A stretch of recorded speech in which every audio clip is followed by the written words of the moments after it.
Hello students, welcome to maths class. I am Shilpa, your maths teacher from Raj International School. I hope you all are safe at your home. Students, today we are going to start our new chapter, chapter number 8, perimeter, area and volume. Okay? इस chapter में हम क्या क्या चीजें cover करेंगे वो इस chapter के नेम से ही पता चल रहा है. नेम है पेरीमीटर, एरिया एंड वॉल्यूम. ठीक है, तो सबसे पहले हम पेरीमीटर क्या है उसके बारे में जानते हैं. सपोज कोई भी एक फिगर लेते हैं हम, अगर हमें उसकी बाउंड्री को कवर करना है और जो बाउंड्री का मेजरमेंट आएगा वो उस फिगर का पेरीमीटर होगा. क्लियर? तो अब पेरीमीटर की डेफिनेशन क्या बनेगी देखिए. The distance around a figure is the perimeter of the figure. कोई भी फिगर की चारों तरफ की जो डिस्टेंस है वो उसका पेरीमीटर होगा. सपोज एक एग्जांपल लेते हैं. मैंने एक ट्राइंगल ड्रॉ किया. ओके, इस ट्राइंगल को हम नेम दे देते हैं ए बी सी. मैं अगर ए पॉइंट से स्टार्ट करती हूँ मेजर करना इन लाइन सेगमेंट्स को, ए से बी, बी से सी और सी से ए, तो ये इन तीनों साइड्स का अगर मैं मेजरमेंट करती हूँ और उनको ऐड करती हूँ तो ये जो डिस्टेंस है पूरी कवर कर रहे हैं इस फिगर की, तो ये उसका पेरीमीटर होगा. या हम ये कह सकते हैं किसी भी एक पॉलीगन की अगर हम सारी साइड्स को प्लस कर दें तो हमें क्या फाइंड आउट होता है, उसका पेरीमीटर फाइंड आउट होगा. ओके, अब आपके इस चैप्टर में रिलेटेड जो भी पैरामीटर्स के फॉर्मूले हैं वो हम बता रही हूँ आपको. Perimeter of a rectangle. Rectangle का पेरीमीटर कैसे फाइंड आउट करते हैं? 2 multiply in bracket length plus breadth. ठीक है, अब देखो 2 मल्टीप्लाई लेंथ प्लस ब्रेड्थ कैसे है? रेक्टेंगल की शेप ऐसे होती है, अपोजिट साइड्स आर इक्वल और ईच एंगल इज 90 डिग्री. अब ये हमारी क्या है, इस रेक्टेंगल की लेंथ है, इक्वल है तो 2 टाइम्स हो गई. सेम एज ब्रेड्थ है, ये भी क्या हो गई हमारी 2 टाइम्स हो गई. यानी 2 टाइम्स हम लेंथ को प्लस कर रहे हैं और 2 टाइम्स हम ब्रेड्थ को प्लस कर रहे हैं. तो हमने क्या किया, 2 को कॉमन लेकर 2 मल्टीप्लाई लेंथ प्लस ब्रेड्थ, यानी हम पहले दो लेंथ और ब्रेड्थ को प्लस कर लेते हैं और उसका ट्वाइस कर देते हैं. देखो कैसे, length plus breadth, again length plus breadth 2 times आ रही, तो लेंथ प्लस ब्रेड्थ को ऐड किया और उसका ट्वाइस कर दिया. हमने रेक्टेंगल का पेरीमीटर ऐसे फाइंड आउट करना है. नेक्स्ट है आपका पेरीमीटर ऑफ अ ट्राइंगल. जैसे मैंने एक एग्जांपल में आपको समझाया था, पेरीमीटर ऑफ ट्राइंगल क्या है, सम ऑफ द ऑल साइड्स. तीनों लाइन सेगमेंट्स को या साइड्स को हम क्या करेंगे, प्लस करेंगे तो हमारा उसका पेरीमीटर फाइंड आउट हो जाएगा. Next perimeter of a square. हमें स्क्वायर का पेरीमीटर कैसे फाइंड आउट करना है? देखो मैंने क्या लिखा है, 4 मल्टीप्लाई साइड. आपको पता है स्क्वायर्स में क्या होता है, all sides are equal and each angle is 90 degree. अब सभी साइड्स इक्वल है तो यानी मैं हर साइड को 4 टाइम प्लस करूंगी ना. देखो 1 2 3 4, ये सारी साइड्स इक्वल है, 4 टाइम्स ले रहे हैं. सपोज अगर ये 1 सेंटीमीटर है, 1 प्लस 1 2, 2 प्लस 1 3, 3 प्लस 1 4 सेंटीमीटर आएगा. तो हम इसको इस फॉर्म में लिख सकते हैं जनरलाइज फॉर्मूला में, 4 मल्टीप्लाई साइड 4 इंटू 1 4 सेंटीमीटर. तो ये जो हम एक्सरसाइज वाइज इनको हम पेरीमीटर को कैसे फाइंड आउट करते हैं, इनका फॉर्मूला जो है, इन फॉर्मूलाज को कहाँ यूज करेंगे, हम एक्सरसाइजेज में यूज करेंगे. ठीक है, अब क्लियर हो गया होगा शायद आपको कि पेरीमीटर क्या है, डिस्टेंस है किसी भी एक फिगर की चारों तरफ की. ठीक है, वो कोई भी शेप हो सकती है अगर हमें उसका मेजरमेंट पता होगा. नेक्स्ट आता है हमारा टॉपिक एरिया. एरिया क्या है? The amount of surface covered by a figure is known as the area of figure. आप किसी भी एक फिगर का अमाउंट ऑफ सरफेस, कोई भी एक फिगर है कितना अमाउंट वो कवर करता है, यानी कितनी अमाउंट में उसका सरफेस कवर करती है, तो वो उसका एरिया होगा. अब एरिया कैसे देखो, ये जैसे सपोज मेरे पास एक ट्राइंगल है, जब हम इसकी बाउंड्री की बात कर रहे थे तब हम पेरीमीटर फाइंड आउट कर रहे थे. अब सपोज ये ट्राइंगल कहीं भी जाके मैंने रखा तो ये जितना स्पेस ऑक्यूपाई करेगा, जितना स्पेस कवर कर रहा है फिगर, ये वाला इनर पार्ट, ये जो फिगर कवर कर रहा है ये उसका क्या होगा, हमारा एरिया होगा. क्लियर? नेक्स्ट, अब ये जो पार्ट है ये हमारा एरिया, सेम रेक्टेंगल में एरिया, ऐसे ही हमारा स्क्वायर का एरिया. सपोज अगर हम एक टेबल पे अगर बुक रखते हैं तो बुक कितना अमाउंट सरफेस कवर करती है, तो वो उसका क्या होगा, एरिया। और अगर उसी बुक को मैंने क्या करना है, चारों तरफ लेस लगानी है या कोई भी कलर टेप यूज करनी है, तब उसके लिए मुझे क्या फाइंड आउट करना पड़ेगा, पेरीमीटर फाइंड आउट करना होगा।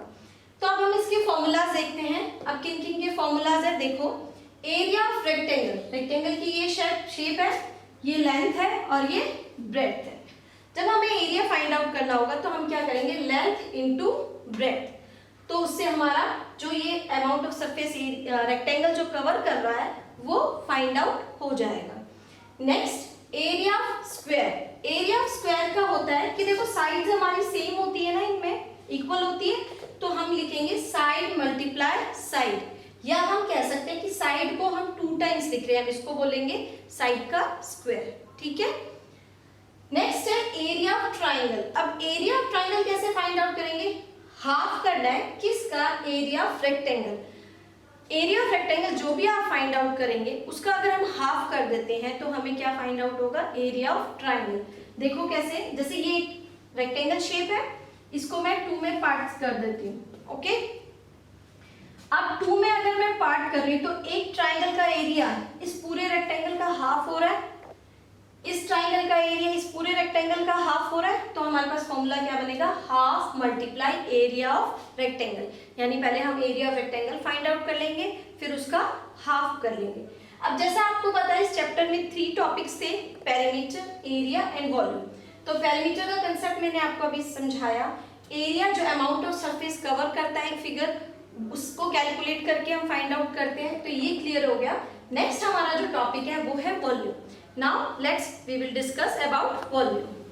Okay, now volume. The amount of space taken by a solid is known as its volume. किसी भी सॉलिड के द्वारा लिया गया अमाउंट ऑफ स्पेस वो क्या होता है, उसका वॉल्यूम। अब जैसे इसको वॉल्यूम को आप देखो कैसे समझ सकते हो, सपोज मेरे पास एक मैच बॉक्स हो, उसमें नंबर्स ऑफ मैच स्टिक्स कितनी आ सकती हैं, उस मैच बॉक्स के अंदर जितनी नंबर ऑफ स्टिक्स आएगी तो यानी उतनी जो उसकी वो कैपेसिटी है वो उसका वॉल्यूम होगा। अगर हम किसी भी कैन का एग्जांपल लें या एक कोल्ड ड्रिंक कैन का एग्जांपल लें, तो उस शेप में कितना अमाउंट आपका लिक्विड आ रहा है, कितनी कैपेसिटी है उस कैन की, तो वो उसका वॉल्यूम होगा, ठीक है। तो आज के लिए इस चैप्टर में वॉल्यूम के लिए 2 ही हैं, वॉल्यूम ऑफ क्यूब का और वॉल्यूम ऑफ क्यूबॉइड। तो सबसे पहले क्यूब क्या है ये समझते हैं। क्यूब क्या होता है, आपने डाइस देखा है, डाइस सबसे अच्छा एग्जांपल है आपका क्यूब का। अब क्यूब में 6 फेसेस होती हैं, देखो बेटो, देखो स्टूडेंट्स, 6 फेसेस होती है क्यूब में, और ये स्क्वायर शेप्स की होती हैं, 1 स्क्वायर, सेकंड, थर्ड, फोर्थ, इधर लेफ्ट साइड वाला, ऊपर अपर, फिफ्थ और डाउन वाला 6 लेयर्स होती हैं। ये जो 6 फेसेस है इन स्क्वायर शेप्ड है, ये जब ज्वाइन होके एक फॉर्म बनता है सॉलिड का, तो वो कौन सा होता है, क्यूब की शेप का। Clear. Next volume of cuboid, length multiply breadth multiply height. अब वॉल्यूम ऑफ क्यूबॉइड का एग्जांपल्स आप कोई भी लंच बॉक्स ले सकते हो, अगर वो रेक्टेंगल शेप में हो, ज्योमेट्री बॉक्स ले सकते हो या मैच स्टिक बॉक्स ले सकते हो। तो देखो उसमें क्या होता है, उनमें लेंथ, ब्रेड्थ और हाइट तीनों सेम नहीं होती। यहाँ पे स्क्वायर शेप है यानी ऑल साइड्स आर इक्वल, यानी आपकी लेंथ भी सेम है, ब्रेड्थ भी सेम है और हाइट भी सेम है, तभी तो हम लेते हैं side multiply side multiply side, 3 times side लेंगे मल्टीप्लाई के लिए। अब ये देखो इसके लिए, ये इसकी लेंथ अगर हम लेते हैं, ये इसकी ब्रेड्थ होगी, ये लेंथ, ये ब्रेड्थ, और ये उस क्यूबॉइड की हाइट। तो यही मेन डिफरेंस होता है क्यूब में, और जो आपके स्क्वायर शेप फेसेस होते हैं सारी साइड्स इक्वल आएंगी, ठीक है। यहाँ लेंथ, ब्रेड्थ और हाइट तीनों चीजें डिफरेंट होंगी। दूसरी बात देखो, इसकी जो फेसेस होती है ना, जैसे ये वाली सरफेसेस है, ये क्या है आपकी रेक्टेंगल शेप में, सिमिलरली ये वाला जो फ्रंट फेस है आपका रेक्टेंगल शेप में। तो ये उनके वॉल्यूम फाइंड आउट करने के फॉर्मूलेज हैं क्यूब का और क्यूबॉइड का। अब बात आती है हमारी यूनिट्स की। इस चैप्टर में हम यूनिट्स कैसे लिखेंगे, यूनिट्स कैसे लगाएंगे। तो सबसे पहले अगर हम बात करते हैं पेरीमीटर की, किसी भी फिगर का पेरीमीटर अगर हमें फाइंड आउट करना है, मान लो उसकी साइड्स आपको अगर सेंटीमीटर्स में दी है, फॉर एन एग्जांपल सेंटीमीटर है सभी साइड्स, तो आंसर में ऐड करके सेंटीमीटर यूज करेंगे। हो सकता है मीटर हो सकता है किलोमीटर्स हो, है ना। तो जो भी होगा उसको डायरेक्ट आंसर में लिख देंगे, same as it is unit. फिर अगर हम यूनिट की बात करते हैं एरिया की, एरिया के लिए आपने जहां भी देखा होगा, देखो हमने एरिया ऑफ रेक्टेंगल पढ़ा length multiply breadth, area of square पढ़ा side multiply side, area of triangle पढ़ा half multiply area of rectangle. तो आप देखो साइड मल्टीप्लाई साइड, अगर ये दोनों सेंटीमीटर्स के तो 2 टाइम्स सेंटीमीटर्स लिख रहे हैं, यानी सेंटीमीटर का स्क्वायर हो रहा है। लेंथ और ब्रेड्थ मीटर्स में सपोज, तो मीटर इंटू मीटर, तो उसकी यूनिट लगाते हैं हम स्क्वायर, या पे यूनिट लिखेंगे। अब वो यूनिट कुछ भी हो सकती है, वेदर मीटर हो सकती है, सेंटीमीटर हो सकती है, किलोमीटर हो सकती है, व्हाटएवर। तो यूनिट क्या लगती है, स्क्वायर यूनिट। यूनिट मींस जो भी आपको यूज किया हुआ है, मीटर में गिवन है तो मीटर, सेंटीमीटर में गिवन है तो सेंटीमीटर। अगर हम यूनिट की बात करते हैं वॉल्यूम की, हम आंसर में लिखेंगे ना, वॉल्यूम की यूनिट जो होती है वो देखो सेंटीमीटर्स, मान लो सपोज मैंने एक मैच बॉक्स को लिया, ये सेंटीमीटर्स में गिवन है, centimetre into centimetre into centimetre 3 times है, तो इसको लिखते हैं सेंटीमीटर की क्यूब। जरूरी नहीं यहाँ सेंटीमीटर ही हो, मैं एक एग्जांपल लेकर बता रही हूँ। एक्चुअल में हम क्या लिखते हैं उसको, क्यूबिक यूनिट। ठीक है बच्चों, ये एक पर्टिकुलर एग्जांपल लेके बताया। अगर तीनों सेंटीमीटर्स में हो, तीनों मीटर्स में हो, तो इस तरीके से भी लिख सकते हैं, या यूनिट जो भी लोगे उसके ऊपर 3 की पावर भी हम लगा सकते हैं।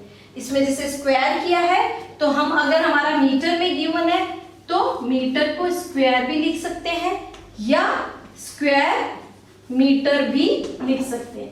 सेम ऐसे ही अगर हमें किस में गिवन हो, फिर से मीटर्स में गिवन हो, क्यूबॉइड की लेंथ ब्रेड्थ और हाइट, या क्यूब की साइड मीटर्स में गिवन हो, तो हम क्या लिखते हैं, मीटर क्यूब लिखेंगे या क्यूबिक मीटर लिखेंगे। क्लियर। तो ये आंसर में जो हम यूनिट्स लगाते हैं वो हम किस तरीके से लगाई जाती है, पेरीमीटर्स में जो गिवन हो वही, एरिया में स्क्वायर यूनिट जो भी यूनिट गिवन हो, और वॉल्यूम में क्यूबिक यूनिट कह दो, या जो भी आपकी यूनिट हो उसके ऊपर क्यूब लगा दो, इट मीन्स 3 टाइम्स कर दो। तो students, I hope you have got all the concept that we have learn today.